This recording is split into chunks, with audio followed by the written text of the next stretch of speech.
বিসমিল্লাহির রহমানির রহিম।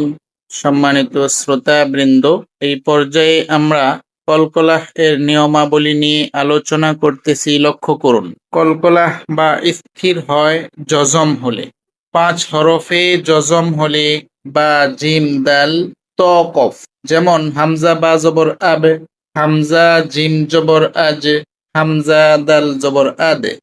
এ 3টি হরফে জজম হলে কলকলা বা প্রতিধ্বনি নিচের দিকে হয়।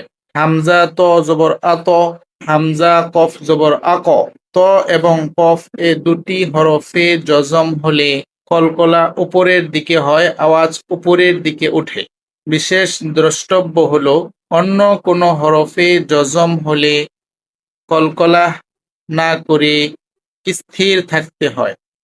যেমন হামজা তা জবর আত, হামজা কাফ জবর আক।